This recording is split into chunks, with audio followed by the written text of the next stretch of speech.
素人が電動工具使ったら。私たちは30日後に日本を旅する夫婦。あと16日。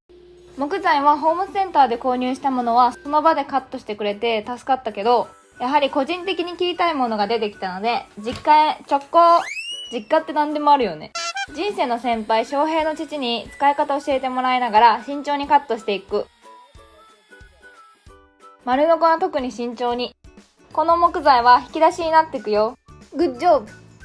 そんなニコニコの翔平やけど、最近言い放った一言。俺 DIY 嫌い。一緒に頑張ろうね。